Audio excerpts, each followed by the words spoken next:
Carta de Paulo aos Gálatas, capítulo 1.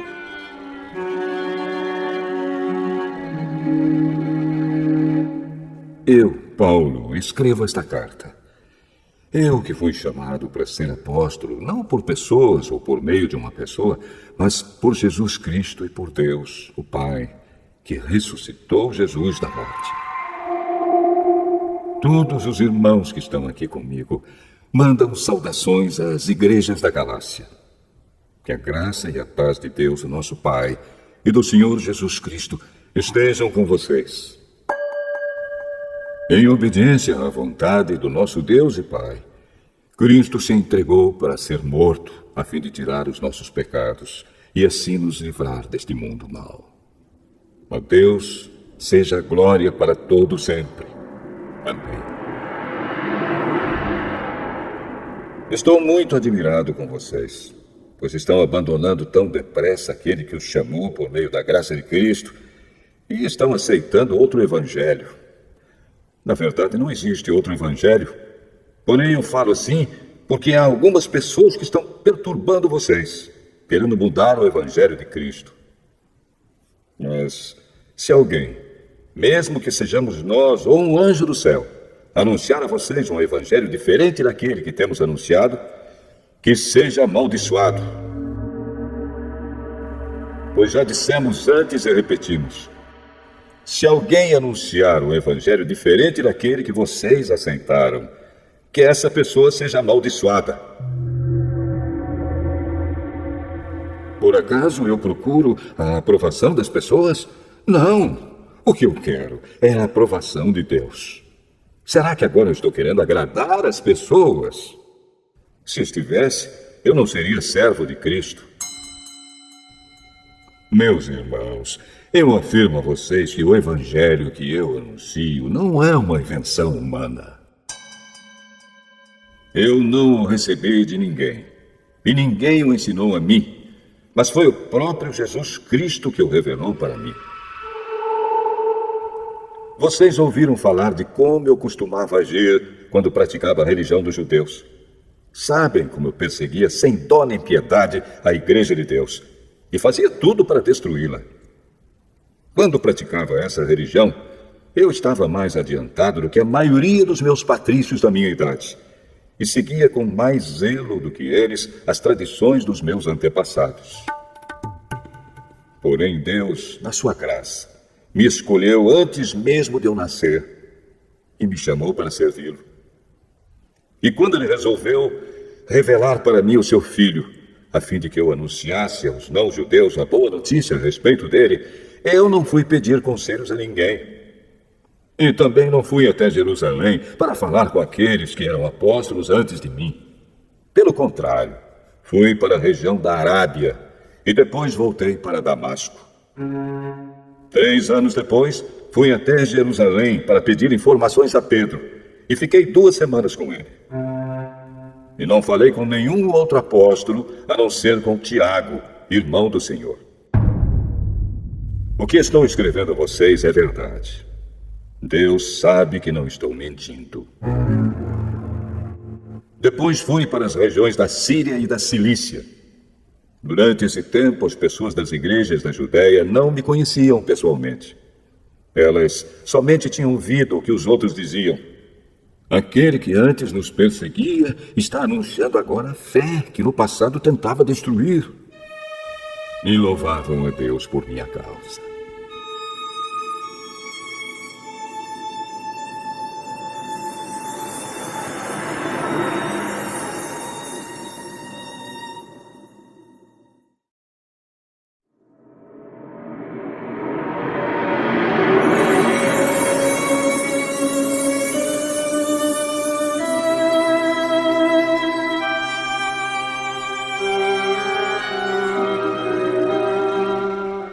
Gálatas, capítulo 2.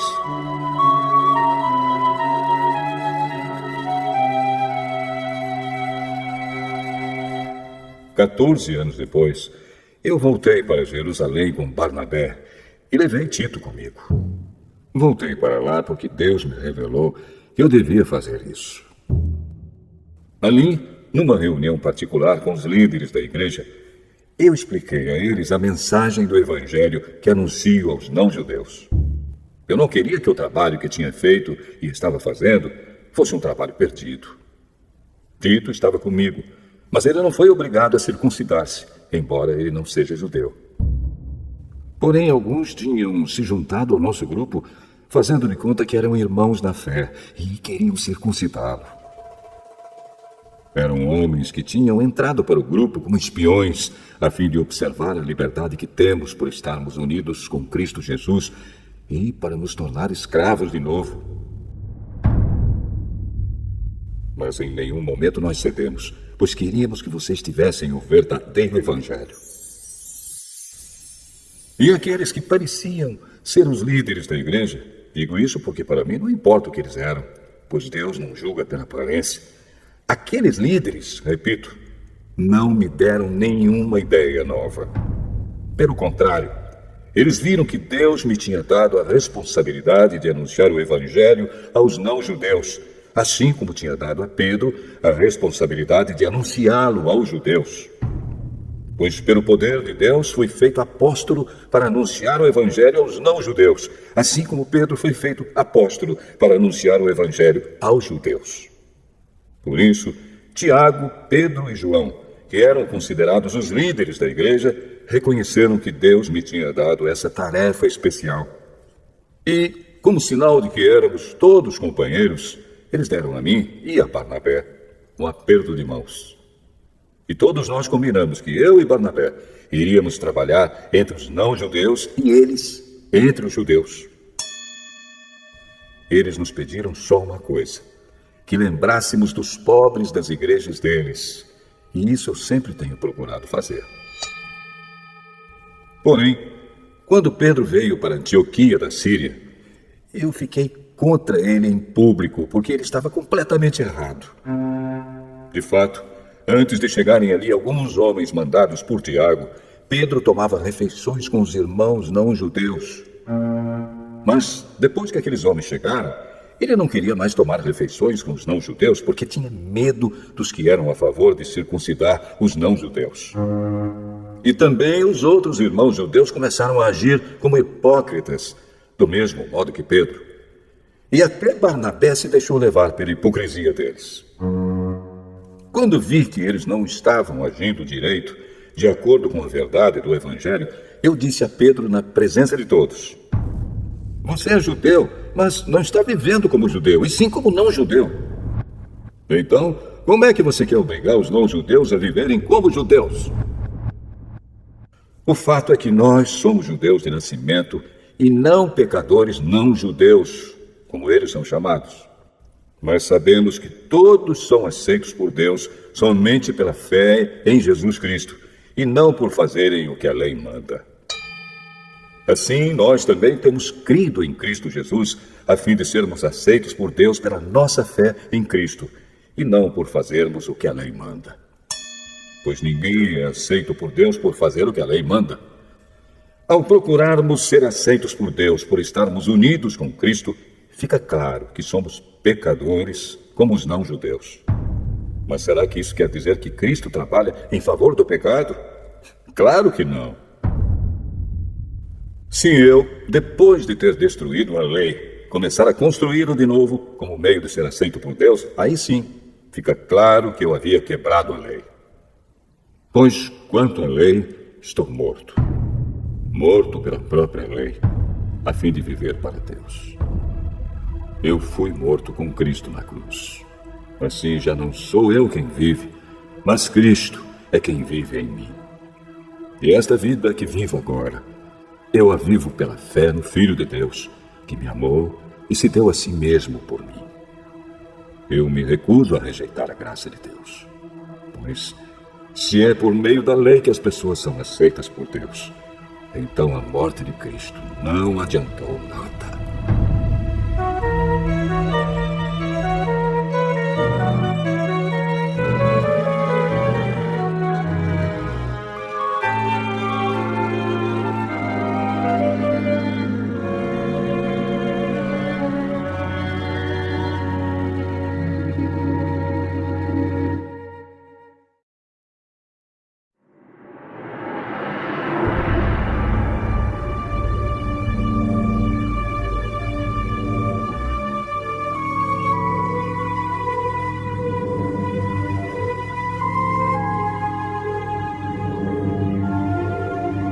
Gálatas, capítulo 3. Ó Gálatas, sem juízo! Quem foi que enfeitiçou vocês? Na minha pregação a vocês, eu fiz uma descrição perfeita da morte de Jesus Cristo na cruz. Por assim dizer, vocês viram Jesus na cruz. Respondam somente isto. Vocês receberam o Espírito de Deus por terem feito o que a lei manda ou por terem ouvido a mensagem do Evangelho e terem crido nela? Como é que vocês podem ter tão pouco juízo? Vocês começaram a sua vida cristã pelo poder do Espírito de Deus e agora querem ir até o fim pelas suas próprias forças. Será que as coisas pelas quais vocês passaram não serviram para nada? Não é possível. Será que, quando Deus dá o seu Espírito e faz milagres entre vocês, é porque vocês fazem o que a lei manda? Não será que é porque vocês ouvem a mensagem e creem nela? Lembrem do que as Escrituras Sagradas dizem a respeito de Abraão. Ele creu em Deus e por isso Deus o aceitou. Portanto, vocês devem saber que os verdadeiros descendentes de Abraão são os que têm fé.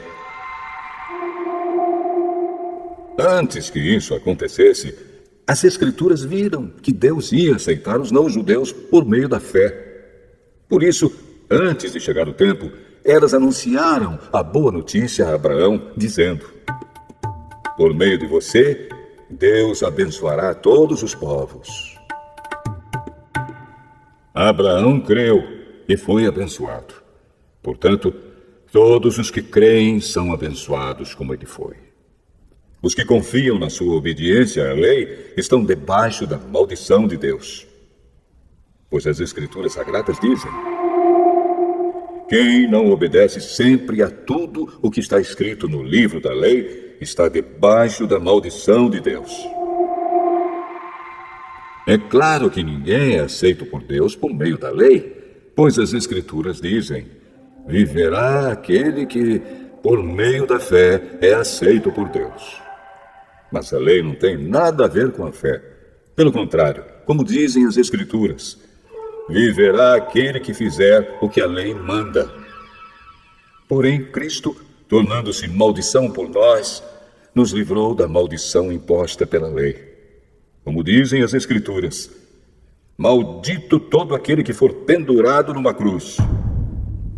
Cristo fez isso para que a bênção que Deus prometeu a Abraão seja dada por meio de Cristo Jesus aos não-judeus e para que todos nós recebamos por meio da fé o Espírito que Deus prometeu. Meus irmãos, vou usar um exemplo da vida diária. Quando duas pessoas combinam alguma coisa e assinam um contrato, ninguém pode quebrá-lo ou acrescentar qualquer coisa a ele. Pois Deus fez as suas promessas a Abraão e ao seu descendente.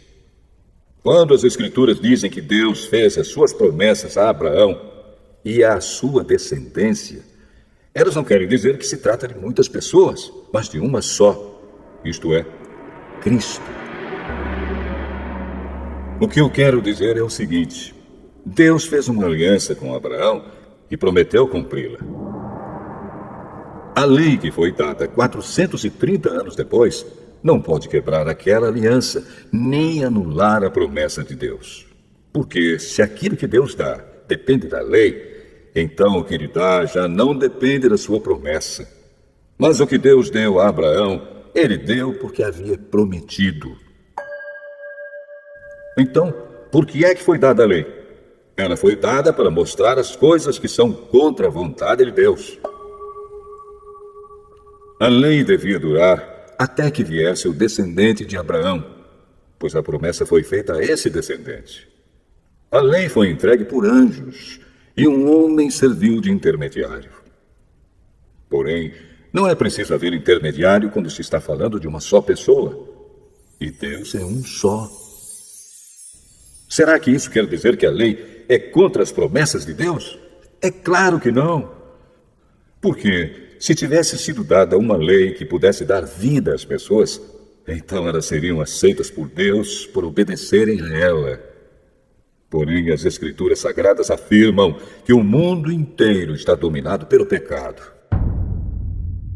Isso para que as pessoas que creem recebam o que Deus promete aos que têm fé em Jesus Cristo.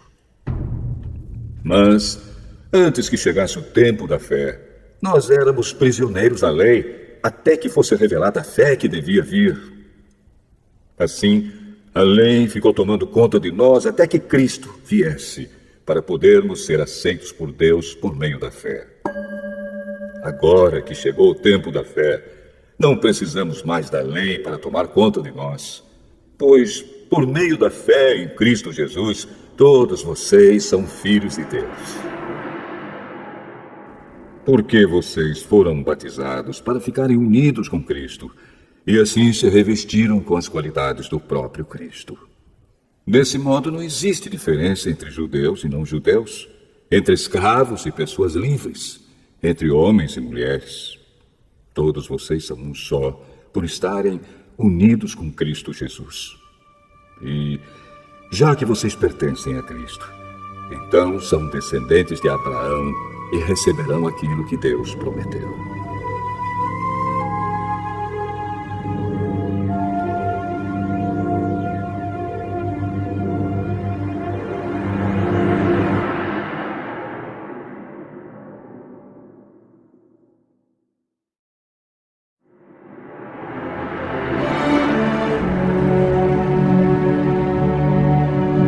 Gálatas, capítulo 4.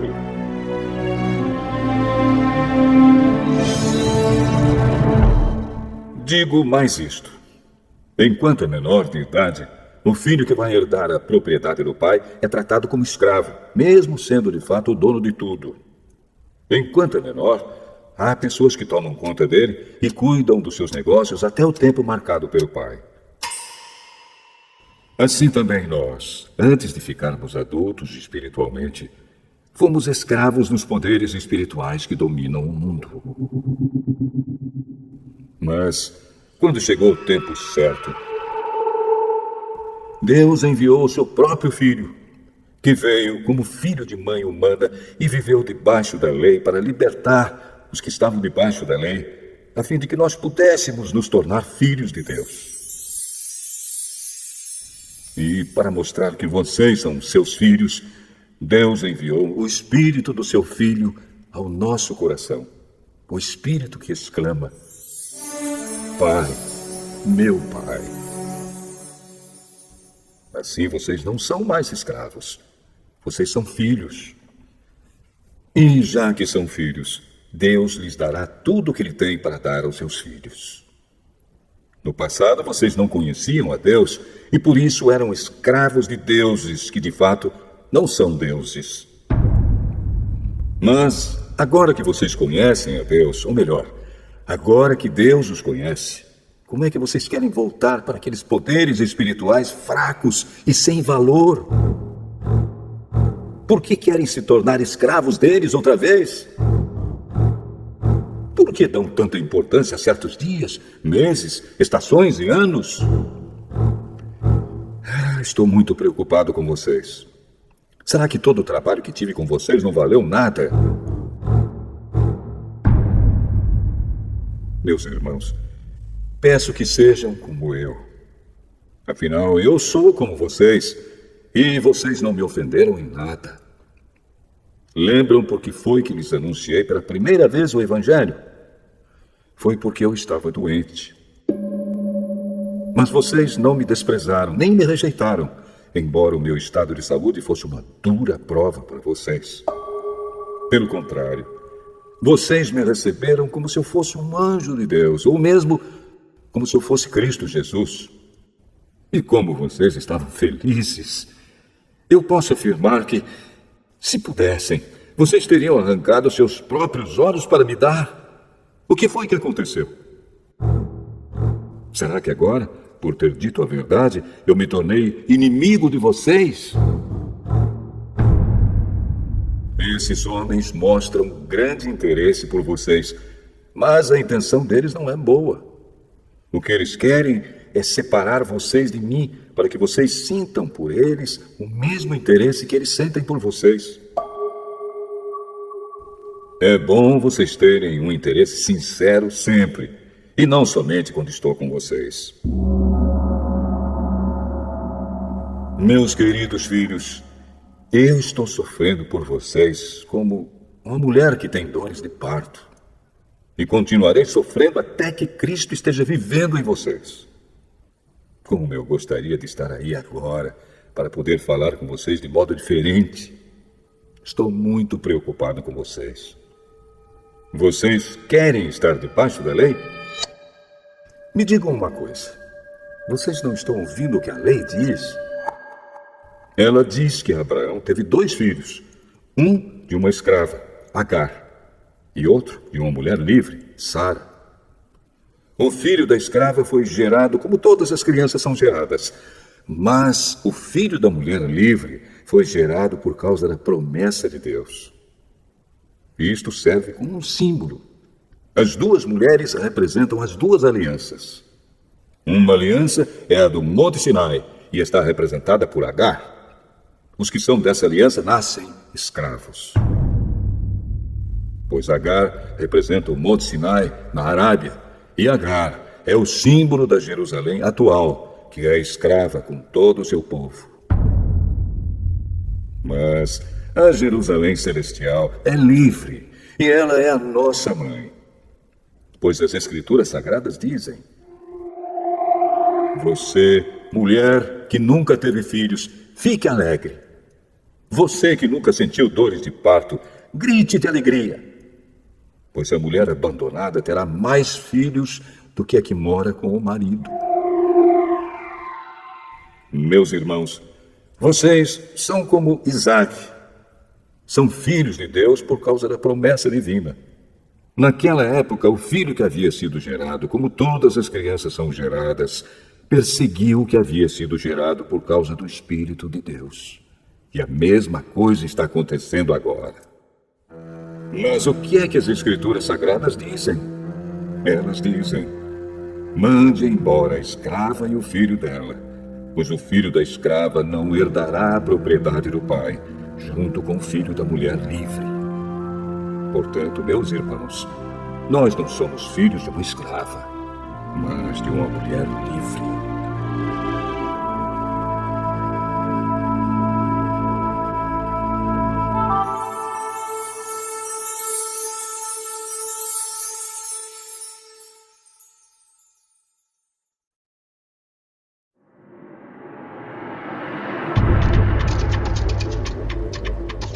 Gálatas, capítulo 5.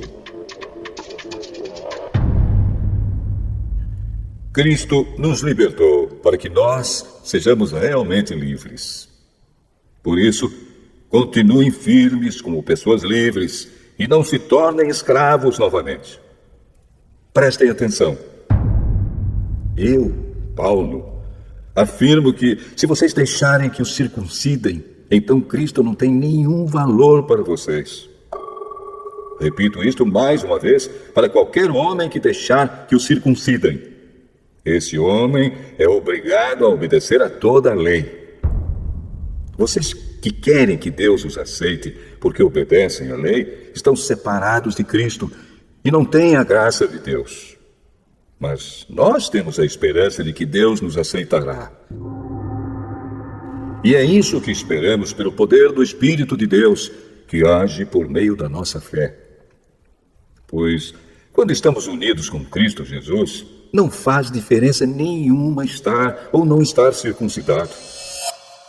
O que importa é a fé que age por meio do amor. Vocês estavam indo tão bem. Quem convenceu vocês a deixarem de seguir a verdade? É claro que quem os convenceu foi Deus que o chamou. Como dizem por aí, um pouco de fermento fermenta toda a massa. Mas eu ainda tenho confiança em vocês. A nossa união com o Senhor me dá a certeza de que vocês voltarão a pensar da maneira certa. E também tenho certeza de que o homem que está perturbando vocês, seja ele quem for, será castigado por Deus. Porém, irmãos, Se é verdade que eu continuo a anunciar que a circuncisão é necessária, por que é que sou perseguido? Se eu anunciasse isso, então a minha pregação a respeito da cruz de Cristo não causaria dificuldade para ninguém. E quanto a esses homens que andam perturbando vocês, eu gostaria que se castrassem de uma vez. Porém, vocês, irmãos, foram chamados para serem livres. Mas não deixem que essa liberdade se torne uma desculpa para permitir que a natureza humana domine vocês. Pelo contrário, que o amor faça com que vocês sirvam uns aos outros. Pois a lei inteira se resume em um mandamento só: ame os outros como você ama a você mesmo. Mas, se vocês agem como animais selvagens, ferindo e prejudicando uns aos outros, então cuidado para não acabarem se matando. Quero dizer a vocês o seguinte: deixem que o Espírito de Deus dirija a vida de vocês e não obedeçam aos desejos da natureza humana. Porque o que a nossa natureza humana quer é contra o que o Espírito quer. E o que o Espírito quer é contra o que a natureza humana quer. Os dois são inimigos. E por isso vocês não podem fazer o que vocês querem. Porém, se é o Espírito de Deus que guia vocês, então vocês não estão debaixo da lei. As coisas que a natureza humana produz são bem conhecidas. Elas são a imoralidade sexual, a impureza, as ações indecentes, a adoração de ídolos, as feitiçarias, as inimizades, as brigas, as ciumeiras, os acessos de raiva, a ambição egoísta, a desunião, as divisões, as invejas, as bebedeiras, as farras e outras coisas parecidas com essas. Repito o que já disse: os que fazem essas coisas não receberão o reino de Deus. Mas o Espírito de Deus produz o amor, a alegria, a paz, a paciência, a delicadeza, a bondade, a fidelidade, a humildade e o domínio próprio. E contra essas coisas não existe lei. As pessoas que pertencem a Cristo Jesus crucificaram a natureza humana delas, junto com todas as paixões e desejos dessa natureza. Que o Espírito de Deus, que nos deu a vida, controle também a nossa vida. Nós não devemos ser orgulhosos, nem provocar ninguém, nem ter inveja uns dos outros.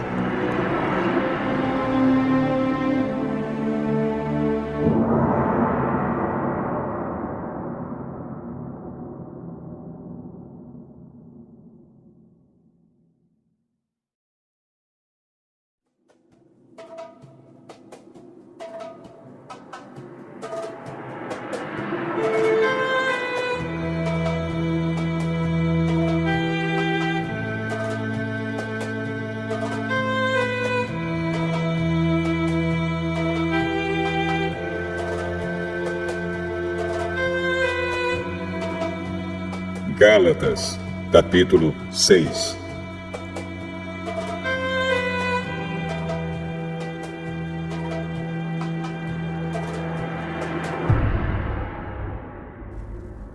Meus irmãos, se alguém for apanhado em alguma falta, vocês que são espirituais devem ajudar essa pessoa a se corrigir. Mas façam isso com humildade e tenham cuidado para que vocês não sejam tentados também. Ajudem uns aos outros, e assim vocês estarão obedecendo à lei de Cristo. A pessoa que pensa que é importante, quando de fato não é, está enganando a si mesma. Que cada pessoa examine o seu próprio modo de agir. Se ele for bom, então a pessoa pode se orgulhar do que fez, sem precisar comparar o seu modo de agir com o dos outros. Porque cada pessoa deve carregar a sua própria carga. A pessoa que está aprendendo o Evangelho de Cristo deve repartir todas as suas coisas boas com quem a estiver ensinando. Não se enganem. Ninguém zomba de Deus. O que uma pessoa plantar, é isso mesmo que colherá. Se plantar no terreno da sua natureza humana, desse terreno colherá a morte. Porém, se plantar no terreno do Espírito de Deus, desse terreno colherá a vida eterna. Não nos cansemos de fazer o bem, pois, se não desanimarmos, chegará o tempo certo em que faremos a colheita. Portanto, sempre que pudermos, devemos fazer o bem a todos, especialmente aos que fazem parte da nossa família na fé. Vejam as letras grandes que estou escrevendo com a minha própria mão. Os que estão forçando vocês a se circuncidarem são pessoas que querem ficar orgulhosas de coisas de pouca importância. Eles fazem isso somente para não serem perseguidos por causa da cruz de Cristo. Pois nem mesmo os que praticam a circuncisão obedecem à lei. Porém, eles querem que vocês se circuncidem para que eles possam se gabar de terem colocado o sinal da circuncisão no corpo de vocês. Mas eu me orgulharei somente da cruz do nosso Senhor Jesus Cristo. Pois, por meio da cruz, o mundo está morto para mim e eu estou morto para o mundo. Não faz nenhuma diferença se o homem é circuncidado ou não. O importante é que ele seja uma nova pessoa. E, para todos os que seguem essa regra na sua vida, que a paz e a misericórdia estejam com eles e com todo o povo de Deus. Para terminar, que mais ninguém crie dificuldades para mim, pois as marcas no meu corpo mostram que sou escravo de Jesus. Que a graça do nosso Senhor Jesus Cristo esteja com todos vocês, meus irmãos. Amém.